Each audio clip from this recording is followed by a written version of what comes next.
আসসালামু আলাইকুম। প্রিয় দর্শক, অন্য মঞ্চের আলাপচারিতায় আপনাদের সকলকে আমন্ত্রণ জানাচ্ছি। শেষ রক্ষা যে হচ্ছে না এটা ডক্টর মোহাম্মদ ইউনূস উপলব্ধি করতে পেরেছেন। এখন তার মুখ্য হয়ে দাঁড়িয়েছে উভয় সংকটের মধ্যে থেকে তিনি কাকে বেছে নেবেন। এনসিপি নামক যে রাজনৈতিক দলটি জন্ম থেকেই মৃত্যুর দিকে ঢলে পড়ল, সেটা নিয়ে তিনি আর কোনো আশা রাখছেন না। এনসিপি সম্পর্কে বিদগ্ধজনদের মন্তব্য, এমনকি যারা শেখ হাসিনার বিরুদ্ধে খুব সোচ্চার ছিলেন, তারা এনসিপি সম্পর্কে যে সকল মন্তব্য করছেন সেগুলি ডক্টর ইউনূসের অ্যাসিস্ট্যান্ট প্রেস সেক্রেটারি, তার ভাতিজা অপূর্ব জাহাঙ্গীর বিভিন্নভাবে অতি গোপনে তাকে সরবরাহ করছেন। সেখানে নাকি এভাবে ফুটে উঠছে যে এনসিপিকে কেউ বলছেন ন্যাশনাল চিলড্রেন পার্টি, কেউ বলছেন ন্যাশনাল ক্রিমিনাল পার্টি, কেউ ন্যাশনাল নগদ চাঁদা পার্টি, নানাভাবে অভিহিত করেছেন তাদের কৃতকর্মের কারণে। এবং তারা কাউকে সম্মান না দিয়ে যে দাম্ভিকতা, বিভিন্ন রকম আচার আচরণ করেছে এসব কারণে, এবং বিশেষ করে তাদের যে অর্থলিপ্সুতা, হঠাৎ করে উত্থান, বিশাল কিছু হওয়া, তত্ত্বকথা দিয়ে শেষ পর্যন্ত তার বিপরীত কর্মকাণ্ড করা, এটা নিয়ে ভীষণভাবে ইমেজ সংকটে এনসিপি যে গান কেস, লস্ট কেস, এটা ডক্টর ইউনূস উপলব্ধি করতে পেরেছেন। বিশেষ করে এনসিপির প্রধান যিনি, নাহিদের বাবার অফিস খুলে চাঁদাবাজি করা, কমিশন নেওয়া, আসিফ মোহাম্মদ সজীব ভুইয়া, যিনি সবচেয়ে পাওয়ারফুল মিনিস্ট্রি, দুটো মিনিস্ট্রির দায়িত্বে, তার এপিএস এর অর্থ কেলেঙ্কারি, নিজে এয়ারপোর্টে আর্মস নিয়ে যাওয়া এবং বিভিন্নভাবে তার তদবির বাণিজ্য, এলাকায় সন্ত্রাস করায়, কুমিল্লায় ব্যাপক শত শত মানুষ স্লোগান দিয়ে তার পদত্যাগ দাবি করছে এবং খুব খারাপ ভাষায় স্লোগান দিয়ে বলছে বাপে পুতে মিল্লা দেশটা খাইল গিল্লা। এবং এলাকায় একজন শিক্ষয়িত্রীর গগনবিদারী যে আর্তনাদ, সেখানে যে নির্যাতন, সেখানের যে হত্যাকাণ্ড, তার জন্য আসিফ মাহমুদ সজীব ভুইয়াকে অভিযুক্ত করা হচ্ছে। আবার পণ্ডিত হিসাবে পরিচিত, তাদের কাছে যিনি মাস্টার মাইন্ড হিসাবে দাবিদার, মাহফুজ আলম, তাকে নিয়ে বিতর্ক প্রথমে তিনি সৃষ্টি করলেন। ৭১-এ কার কি ভূমিকা ছিল এটা বলার পর যখন জামাত বা স্বাধীনতা যুদ্ধের বিপক্ষে যারা ছিল তারা ক্ষুব্ধ হয়ে গেল, তখন এক বিব্রতকর অবস্থায় নতুন করে সংযুক্ত হয়েছে তার ভাইয়ের অ্যাকাউন্টে সিডনিতে বিপুল পরিমাণ টাকা যাওয়া সম্পর্কিত একটি ফেসবুকের স্ট্যাটাস বনিয়ামিন নামক এক ব্যক্তি দিয়েছেন। সেটা নিয়ে আর একটা পর্যায়ে, এক পর্যায়ে তিনি মাহফুজ আলম, তিনি তার পূর্বের বিভিন্ন মন্তব্যের ভাষা ব্যবহারের ক্ষেত্রে দুঃখ প্রকাশ করেছেন। তিনি এখন তথ্য সম্প্রচার উপদেষ্টা। অন্যান্য যারা এই এনসিপির নেতৃবৃন্দ, মাসুদ থেকে শুরু করে অন্যান্যরা হঠাৎ করে বিশাল বড়লোক হয়ে যাওয়া, বাড়িতে বিল্ডিং করা, কেউ ৩০০ গাড়ি নিয়ে সমবিহারে যাওয়া, এবং তাদের রাজনৈতিক কর্মসূচিতে সাজোয়া সেনাবাহিনীর যানবাহন ব্যবহার করা, সেখানে র্যাব, পুলিশ, বিজিবি, প্রশাসনকে ব্যবহার করা, এত কিছু করেও যখন তাদের কোনো সুফল দেখা যাচ্ছে না, তখন এই চ্যাপ্টারটাকে ডক্টর ইউনূস এখন অ্যাবান্ডেন্ড চ্যাপ্টার হিসাবে ঘোষণা করেছেন। যদিও প্রকাশ্যে তিনি বলছেন না, কারণ কৃতজ্ঞতা বলতে তো একটা জিনিস থাকে। তিনি তো উচ্ছ্বসিত এদেরকে বলছিলেন তার নিয়োগকর্তা। তার নিয়োগকর্তা মানে মনিব, আর মনিব আর চাকর একটা দায় দায়িত্ব বোধ থাকে। দ্বিতীয় সমস্যার মুখোমুখি তিনি বুঝছেন। 11টি দেশে তিনি সফর করেছেন। সফর থেকে আসার পরে বাংলাদেশের গণমাধ্যম এবং কিছু জ্ঞানপাপী সাংবাদিক, বুদ্ধিজীবীরা বিশাল করে সংবাদ এবং টেলিভিশনের আলোচনায় নিয়ে আসছিলেন যে ইউনূস যেখানে যাচ্ছেন সেখান থেকেই সাহায্যের ঢল নামতেছে, যা অতীতে কেউ কল্পনা করতে পারেনি। কেউ কেউ তো বলছেন যে খালেদা জিয়া, শেখ হাসিনার আমলে এরকম আসে নাই, কিন্তু রেজাল্ট হচ্ছে কোন দেশ থেকেই কিছুই আসে নাই। তারপরে ভরসা ছিল যে আমেরিকার সঙ্গে ইউনূসের খুব সম্পর্ক, তারা একটা কিছু করবেন। তারা তৈরি পোশাকের উপরে এবং অন্যান্য যে সকল মাল বাংলাদেশ থেকে রপ্তানি করা হয় তার উপরে যে শুল্ক আরোপ করেছে, সেই শুল্কের কারণে বাংলাদেশের তৈরি পোশাকের সবচেয়ে রপ্তানির বড় বাজারটা আমেরিকা, বাংলাদেশের এই খাতটা টোটাল বন্ধ হয়ে যাওয়ার উপক্রম হয়েছে। এক্ষেত্রে ইউনূস আমেরিকার কোনো সাহায্য পাচ্ছেন না। নির্লজ্জতার ভিতর থেকে খুব বিব্রতকর অবস্থা গেছে তার। তিনি যখন যুক্তরাজ্যে গেলেন, যুক্তরাজ্যের প্রাইম মিনিস্টার তাকে দেখা করবেন, সরাসরি বললেন, অস্বীকৃতি জানালেন। এটা চরম একটা বেইজ্জতি কারবার হয়ে গেল। মধ্যপ্রাচ্যে, বিশেষ করে মালয়েশিয়ায় নতুন করে লোক নেওয়া হবে। উপদেষ্টা আসিফ নজরুল বলছিলেন যে দ্বার খুলে গেছে। এখন দেখা গেল মালয়েশিয়ায় যারা যাচ্ছেন তাদেরকে ফেরত দিয়ে দেওয়া হচ্ছে এবং তাদেরকে জঙ্গি অভিযোগে গ্রেপ্তার করা হচ্ছে। এই ঘটনা জানার পরে পৃথিবীর অন্যান্য যেসব দেশ বাংলাদেশের ম্যান পাওয়ার নিত তারাও স্থিমিত হয়ে গেছে। অর্থাৎ আমাদের বৈদেশিক মুদ্রা অর্জনের যে বড় একটা খাত, ম্যান পাওয়ার, সেই খাতটা একেবারে ডুবে গেছে। শিল্প কলকারখানার অবস্থা, 149টি কারখানা বন্ধ হয়ে গেছে। এবং তাদের অত্যন্ত প্রিয়ভাজন ডক্টর দেবপ্রিয় ভট্টাচার্যের তত্ত্ব অনুযায়ী 27 লক্ষ মানুষ বেকার হয়ে গেছে। এর ভিতরে 18 লক্ষই আছে নারী। বাস্তবতা 27 লক্ষ না, 50 লাখের ঊর্ধ্বে ইতিমধ্যে বেকার হয়ে গেছে। আইন শৃঙ্খলা পরিস্থিতির খুব উন্নতি হয়েছে, এভাবে তারা নিজেরা বিভিন্ন কথা বলছিলেন। ডক্টর ইউনূসের ক্যাবিনেটের অন্যতম সদস্য অ্যাডভোকেট আদিলুর রহমান খান শুভ্র, তিনি যে অধিকার সংগঠনটা চালাতেন, সেই অধিকারের 3 মাসের রিপোর্ট এসেছে। 3 মাসে গণপিটুনিতে মারা গেছে 91 জন এবং ধর্ষণের শিকার হয়েছে 208 জন। এক্সাক্ট পিকচার এটা না, কারণ অনেকে আত্মমর্যাদা রক্ষার জন্য, মান ইজ্জত বাঁচাবার জন্য বাইরে প্রকাশ করে না। তাহলে 3 মাসে যদি গণপিটুনিতে নিহত হয় 91 আর ধর্ষণের শিকার যেটা দৃশ্যমান সেটা যদি হয় 208, তাহলে প্র্যাকটিক্যালি কত ঘটেছে। অথচ বক্তৃতা দেওয়ার সময় বলেন যে তাদের আমলে কোথাও কোনো এক্সট্রা জুডিশিয়াল কিলিং হচ্ছে না। এভাবে একটা অবস্থান নিয়েছে কমিউনিস্ট পার্টির সাধারণ সম্পাদক রুহিন হোসেন প্রিন্স। তিনি প্রকাশ্যে বলছেন যে এই সরকার তো সাময়িক দায়িত্ব পালন করতে এসছেন, বোয়িং কেনার দায়িত্ব তো এই সরকারের না। আমি মিলিয়ে দেখলাম, সুপ্রিম কোর্টের রেফারেন্সে বিচারপতিরা যেটা রাষ্ট্রপতিকে পাঠিয়েছেন সেখানে লিখছেন, শূন্য অবস্থায় কেবলমাত্র রাষ্ট্রের নির্বাহী জরুরি কাজ সম্পাদনের জন্য উপদেষ্টা, প্রধান উপদেষ্টা নিয়োগ দিতে পারেন। সুপ্রিম কোর্ট কিন্তু বলে নাই যে একটি সরকার গঠন করতে পারেন, বলেছেন উপদেষ্টা, প্রধান উপদেষ্টা নিয়োগ করতে পারেন। আমি চ্যালেঞ্জ করে বলছি, এইটা বলছেন। তাহলে এটা কি জরুরি কাজের ভিতর পড়ে বোয়িং কেনা? কেউ কেউ তো বলছেন কমিশনের জন্য, কেউ বলছেন যে দেশ থেকে কিনবে তাদেরকে লবিং করার জন্য, এই বোয়িং কিনে তাদের খুশি করার জন্য চেষ্টা চলতেছে। তবে আমি যারা এটা সরবরাহ করবেন বা যারা সম্পৃক্ত হবেন তাদের উদ্দেশ্যে বলবো, আমি একজন আইনজীবী হিসাবে, এটা সম্পূর্ণ বেআইনি। এই প্রক্রিয়ায় প্রত্যক্ষ পরোক্ষভাবে যারা জড়িত হবেন তারা দুর্নীতি দায়ে আজ হোক কাল হোক অভিযুক্ত হবেন। কাজে এই বিষয়টি উপলব্ধি করতে হবে। আবার অনৈতিকতার কথা বারবার এরা বলছেন। তাদেরই এক নারী নেত্রী নীলা ইসরাফিল, তিনি তো ভয়াবহ অভিযোগ আনলেন এই এনসিপির এক নেতার বিরুদ্ধে, যৌন অভিযোগ আনলেন। তার দায় থেকে বাঁচার জন্য তাদের আর এক নেতা আক্তার বলছেন নীলা ইব্রাহিম আমাদের কেউ না। অথচ ভিডিওতে দেখা যায় নীলা ইব্রাহিমের বক্তব্য দেওয়ার পূর্বে এই এনসিপি নেতারা বলছেন আমাদের সংগ্রামী নেত্রী, আমাদের নেত্রী, আমাদের সাহসী নেত্রী। আবার তাদের যে মূল আন্দোলনের যে মুখপত্র ছিলেন উমামা ফাতেমা, তিনি তো হাটে হাড়ি ভেঙে দিয়েছেন। তিনি বলছেন বৈষম্য বিরোধী আন্দোলন, জুলাই আন্দোলন, এটা এখন মানি মেকিং এর মেশিনে পরিণত হয়েছে।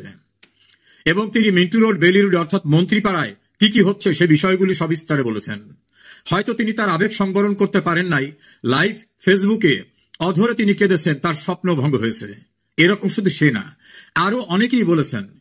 চিত্রনায়িকা বাঁধন, তিনি তো স্পষ্টভাবে বলেছেন যে প্রতারণার শিকার হয়েছি, জানলে এদের সঙ্গে যেতাম না। আরো অনেক নারীরা তারা এখন আফসোস করছেন যে ভুল করেছি। তারা বলছেন শেখ হাসিনার কাছে দেশে নারীর সম্ভ্রম, শালীনতা সবকিছু নিরাপদ ছিল। যারা আবেগতাড়িত হয়ে ছাত্ররা এদের পক্ষে নেমেছিল তারাও এখন বলছে আমাদেরকে প্রতারিত করা হয়েছে। আমাদের বলা হয়নি যে বৈষম্য নয়, আমাদের আসল টার্গেট শেখ হাসিনাকে সরিয়ে আমরা ক্ষমতা দখল করব, আমরা মন্ত্রী হব, উপদেষ্টা হব। এ কথা আমাদের পূর্বে বলা হয়নি। বলা হলে হয়তো আমরা এই প্রক্রিয়ার ভিতরে আদৌ যেতাম কিনা। এভাবে তারা কথা বলেছেন। একজন তো অতি উৎসাহী হয়ে জামাত ইসলামের প্রিয়ভাজন হওয়ার জন্য এমন মন্তব্য করলেন যে মানুষ সিসি করতেছে, তার নাম উচ্চারণ করে থুতু দিচ্ছে। তিনি বলছেন শেখ হাসিনা এত খারাপ কাজ করেছে যে ৭১ এটা ঘটে নাই।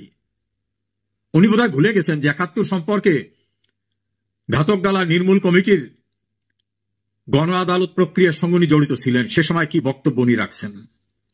মাওলানা দেলোয়ার হোসেন সাঈদী সম্পর্কে উনি কি আর্টিকেল লিখেছিলেন, এগুলো উনি ভুলে গেছেন।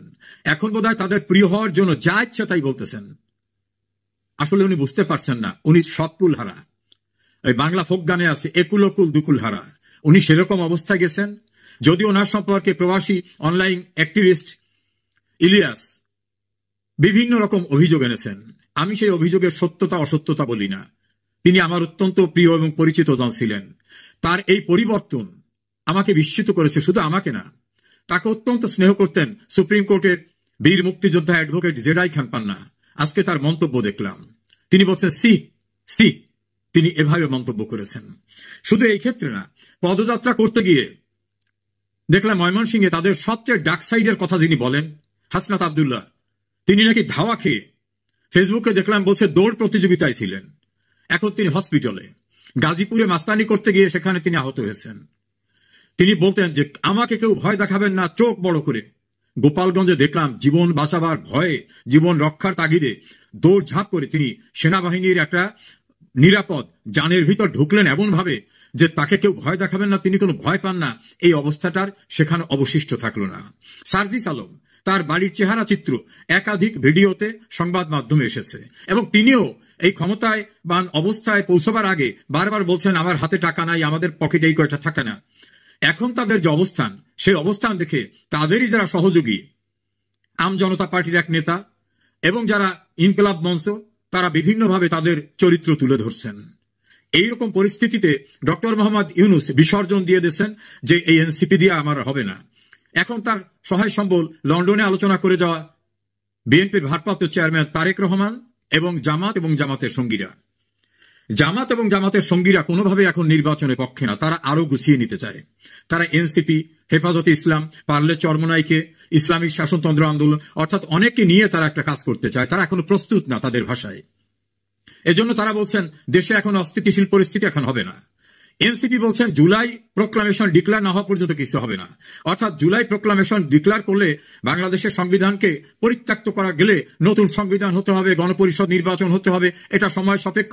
তাহলে এই আসিফ মাহমুদ, সজীব ভুইয়ারা নির্বিঘ্নে থাকতে পারবেন, আর বর্তমান সরকারের শ্যাডো যে উপদেষ্টারা যারা সরকার পরিচালনা করছেন তারাও ধীরে ধীরে গুছিয়ে নিতে পারবেন জামাত ইসলামী বাংলাদেশ।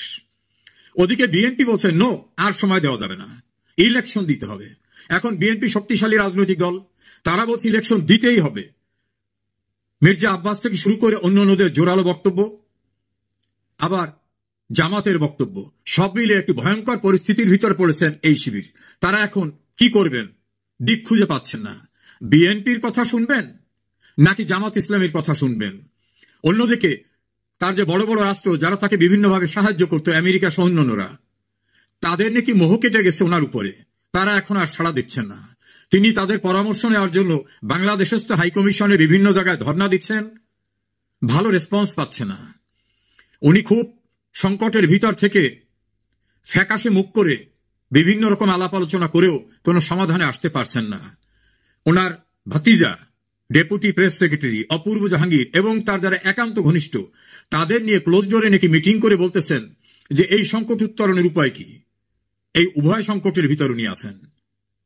উনি বুঝতে পারেন নাই বাংলাদেশ নামক রাষ্ট্রেতে উনি কোনদিন রাজনীতি করেন নাই, ওনার কোনো অবদান নাই।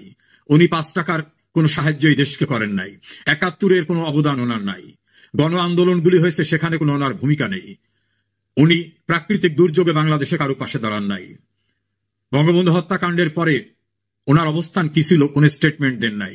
এমনকি জিয়াউর রহমানের হত্যাকাণ্ডের পরে ওনার কোনো স্টেটমেন্ট দেখা যায়নি। 21 আগস্টের গ্রেনেড হামলার পরে ওনার কোনো স্টেটমেন্ট দেখা যায়নি। উনি ইসলামের পক্ষে কোনো কথা বলেননি। ফলে এই দেশটাকে পরিচালনা করা যত সহজ ভেবেছিলেন অত সহজ না। মেটিকুলাস ডিজাইন করে একটা সরকারকে সরিয়ে দেওয়া যায়, কিন্তু রাষ্ট্র পরিচালনায় বিদেশি কিছু লোক নিয়ে আসা, যেটা সিনিয়র সাংবাদিক এম এ আজিজের ভাষায় আন্তর্জাতিক সরকার, এই আন্তর্জাতিক লোকদের নিয়ে এসে ভাড়াটে লোকদের নিয়ে যে কিছু করা যায় না, এটা ওনার উপলব্ধি ছিল না। উনি ভেবেছিলেন সারা বাংলাদেশের লোক ওনার সঙ্গে আছে, কারণ গ্রামে গ্রামে সুদের ব্যবসা করেছেন, লোন দিয়েছেন, লোনের টাকা তুলেছেন। উনি ভেবেছিলেন এটা, কিন্তু বাস্তবতা ভিন্ন। এই দেশের মুক্তিযুদ্ধে, স্বাধীনতায়, এই দেশের অগ্রগতিতে কোথাও ওনার কোনো অবদান নাই। হঠাৎ করে বিদেশি টিম নিয়ে এসে ভাড়াটে সরকার হয়ে উনি যা করতে চেয়েছিলেন সে স্বপ্নে উনি রণভঙ্গ দিয়েছেন। এখন দেখার সময় উনি কি শ্যাম রাখবেন না কুল রাখবেন। উভয় সংকটে ডক্টর ইউনূস, কারণ তার বিদেশি প্রভুরাও সাড়া দিচ্ছে না। দেশে তার পক্ষে যারা শনৈ শনৈ আলোচনা করতেন, ডক্টর ইউনূসকে একেবারে সপ্ত আসমানের কেউকে এমন ভাবে উল্লেখ করতেন, দেবতা বানাতেন, সেলিব্রিটি বানাতেন, বিশ্ব নেতা বানাতেন, তারাও এখন বলছেন। বিশেষ করে আমি বলবো গণমাধ্যমে মাসুদ কামাল, জিলুর রহমান, মঞ্জুরুল ইসলাম পান্না, আজিজ, এম এ আজিজ, এমনকি সাম্প্রতিক সময় মোস্তফা ফিরোজ, নুরুল কবির, মতিউর রহমান চৌধুরী, এরকম অসংখ্য নাম বলতে পারবো, যারা ওনাকে নিয়ে অনেক অনেক ভালো ভালো কথা বলছিলেন, ভালো প্রত্যাশার কথা শুনিয়েছিলেন, আশার কথা শুনিয়েছেন, তারা এখন কমপ্লিটলি বলেছেন। আজ একজনের বক্তব্য শুনলাম, তিনি বলছেন যে ইউনূস নির্বাচন করবেন না, নির্বাচন করেও যেতে পারবেন না, এবং এই ছেলেগুলোকে তিনি ডিরিল করেছেন, দেশটাকে ধ্বংসের মুখোমুখি করেছেন। শুধু ধ্বংসের মুখোমুখি না, নিজে লোভী, নিজের সুযোগ সুবিধা যেভাবে নিয়েছেন, উনি জানেন না অপরাধ কখনো তামাদি হয় না। আজ হোক কাল হোক তার এই কৃতকর্মের দায়বদ্ধতা অবশ্যই তাকে কাঠগড়ায় দাঁড়িয়ে করতে হবে। সেদিন খুব দূরে না। উনি যাদেরকে বিভিন্ন অজুহাতে আটকাচ্ছেন, জেলে ঢুকতেছেন, হয়রানি করাচ্ছেন, দেখা করেন না, দেখা করলেও তাদেরকে হাস্যরস করেন, শোকের দিনে উনি গাল ফুলিয়ে হাসেন দাঁত কেলিয়ে, এই অবস্থা থেকে ওনার উত্তরণের কোনো পথ দেখছি না। উনি বাঘের পিঠে সওয়ার হয়েছেন। বসে থাকাও সম্ভব না, নামলেও পরিত্রাণ হবে না। উভয় সংকট ইউনূসের পরিণতি দেখার জন্য আমরা অপেক্ষা করছি।